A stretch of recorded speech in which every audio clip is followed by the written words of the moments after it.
올라, buen camino. 아는 만큼 보인다고 하잖아요. 산티아고 순례자길도 실은 딱 그렇습니다. 그 지역에 대한 정보, 역사, 문화 이런 것을 많이 알면 실제로 그 길을 걸을 때 충분히 더 많은 이해가 있고 더 보고 듣고 또 깨닫는 것들이 많아질 수 있을 듯한데 저 같은 경우는 아쉽게도 그냥 무작정 갔기 때문에 정보가 없었거든요. 돌아와서 보니 너무나 아쉬웠고 내가 봤던 그 기억들이 어떤 의미였을까? 보았던 장소, 경험했던 것들이 과연 어떤 맥락에서 그렇게 만들어졌고 또 나에게 보여졌을까? 라고 하는 궁금함이 있었습니다. 때문에 여러 산티아고 순례자길에 관련한 책들을 보기 시작했고 그래서 한 10권 정도를 모았어요. 책을 보니 책의 종류가 좀 나뉘어졌어요. 첫 번째는 이 가이드북 형태의 책들이 있습니다. 이와 관련한 책들일 텐데요. 이 책은 예를 들면 몇 킬로에서 몇 킬로 지점에는 어떠한 장소, 어떠한 마을, 어떠한 지형이 있습니다. 또는 이 숙소에 관련한 정보라던가 아니면 지역의 문화에 대한 것을 좀 소개한 책이고요. 특별히 저는 이 책을 바탕으로 매번 계획을 세우고 내가 몇 킬로부터 몇 킬로까지 갔구나를 인지하게 됐었는데 이 까치년이라고 하는 네이버 카페가 있고 거기서 이 주인장, 특별히 카페의 지기가 쓰신 것이고요. 이 카페 지기는 이 마드리드에서 이 알베르게를 운영하고 있는 분이에요. 그래서 이분의 정보를 바탕으로 저는 6년 전이긴 하지만 잘 갔다 왔습니다. 이거는 총 30일까지로 이렇게 구분되어 있고 매 구역마다 약 평균 25km에서 30km 정도를 나누어서 마을과 마을 어떤 것이 나오고 또 이 마을에서 어떤 알베르게가 있고 라고 하는 것을 친절하게 잘 설명해 주셨고요. 저는 30일을 좀 넘었기 때문에 제 나름대로 구역을 정해서 잘 다녀왔던 그렇게 도움을 받았던 책입니다. 이거는 영어 버전이고요. 영어 버전 같은 경우는 길 가다가 누군가 버리셨더라고요. 그래서 나중에는 이것과 두 개를 비교해 보면서 걸었던 기억이 있는데요. 여하튼 이처럼 이 지역에 대한 정보, 특별히 800km를 걸어가야 하는데 여기에 어떤 것이 있는지를 이것을 알려주는 이 가이드북이다 이렇게 말씀드릴 수 있습니다. 또 한 가지 책은 바로 이 사진과 나름대로의 경험을 남겨놨던 에세이집 같은 것인 거죠. 여행기라고도 할 수 있을 듯한데 자신이 봤던 또는 경험했던 것을 사진으로 남기고 그때의 어떤 감회와 소감들, 느낌들을 이 책으로 만든 것이죠. 대부분 이렇게 이 사진과 이 글로 구성되어 있고 또 어떤 책은 첫째 날, 둘째 날, 셋째 날 이런 식으로 나름대로의 장소에 대한 표현과 그리고 자기가 보고 듣고 느꼈던 것을 써놓은 책들에 여행 에세이 같은 책들이 또 산티아고 순례자길에 관련한 정보를 또 알려줄 수 있습니다. 지금 여기 산티아고의 한 문장이 있는데요. 내일부턴 혼자 걷고 싶어.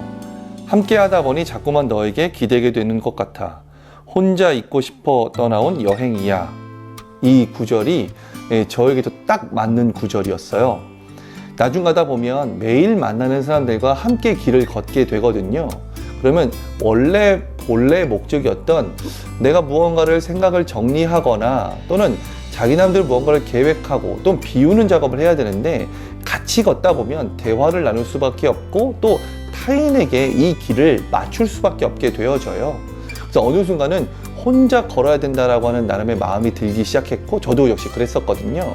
근데 이 저자도 딱 그 내용을 표현하는 것이죠. 내일부터는 혼자 걷고 싶어. 이것이 거절이 아니고 당신이 싫어서가 아니라 내가 여기에 이 길을 걷게 된 목적을 나는 이루고 싶다라고 하는 이 문장이 저에게는 돌아와서 보니 나도 그랬었는데 라고 하는 것을 상기시켜주는 중요한 또는 기억에 남는 문장이었습니다.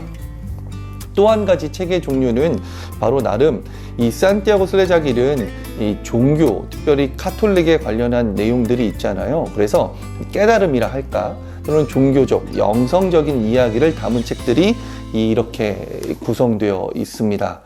제가 이 책 안에서 꼭 여러분들에게 소개시켜주고 싶은 또는 추천하고 싶은 책은 이 순례자라고 하는 이 책인데요. 여러분 연금술사라고 하는 책 잘 아시죠? 이것을 썼던 이 파울로 코넬료가 처음 썼던 책이 바로 이 순례자란 책입니다. 이 책 안에서 이 파울로 코넬료는 본인이 이 순례자길을 걸으면서 나름 깨달음을 추구했고 이 깨달음에 대한 내용들을 잘 기술한 책인데요. 물론 어디부터 어디까지 지역에 대한 내용도 있지만 본인이 이 깨달음 또 자기를 인도해줬던 그 인도자와 있었던 일들을 썼던 책입니다. 이 책 안에서도 하나의 구절을 소개해 드리자면요. 파울로 코넬료는 이 종교적인 의미로 이 산티아고 순례자길을 가게 됐고요. 그리고 그때 본인을 인도해줬던 마스터를 만나게 됩니다. 이 마스터는 산티아고 길을 걸으면서 계속 훈련법을 알려주고 그리고 결국은 이 파울로 코넬료가 나름 내가 깨달았다라고 하는 조금은 무언가를 의미를 찾았다라고 하는 내용이 있습니다.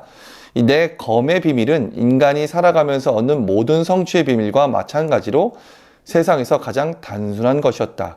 검을 가지고 무엇을 할 것인가가 바로 그것이었다 라고 하는 이 내용이었는데요. 그러니까 자신이 앞으로 내가 어떻게 살아갈 것인가 또는 내 삶은 무엇인가 라고 하는 것을 자기 나름대로의 깨달았던 그 내용들이 이 안에는 담겨져 있어요. 이 책을 보시면 자아를 찾아가는 사람들의 이야기, 나는 누구인가 라고 하는 이 답을 찾기 위해서 걷는 사람들의 이야기를 조금이라도 경험하실 수 있고 그것을 바탕으로 스스로를 찾아갈 수 있는 이 산티아고 길로 설정하시거나 또는 계획하실 수 있겠다라고 말씀을 드릴 수 있습니다. 저는 아까도 말씀드렸다시피 이 책들을 끝나고 나서 봤어요. 그러니 다시 가면 아 이런 게 보이겠구나 라고 하는 것을 지금도 쌓고 있거든요. 여러분들도 산티아고 순례자길을 계획하고 계신다면 이 전체를 다 보실 필요는 없겠지만 그러나 여러 가지 자료를 찾아보시면서 많은 것들을 좀 더 쌓아놓고 가신다면 충분히 도움이 되실 것 같고요. 가장 중요한 것 내가 어디서 묵고 어디서 또 생활하고 어떤 길을 걸을 것인가 라고 하는 이 가이드북 같은 경우는 한 권 정도 꼭 필요하실 듯 해요. 요즘은 이것을 이북으로도 내시더라고요. 그런 식으로 이 정보를 바탕으로 준비하시는 것도 중요하다 이렇게 말씀드릴 수 있습니다. 이 외에도 많은 책들이 있고요. 쭉 훑어보시면서 본인에게 맞는 것들을 확인해 보시고 또 준비하시면 좋겠습니다.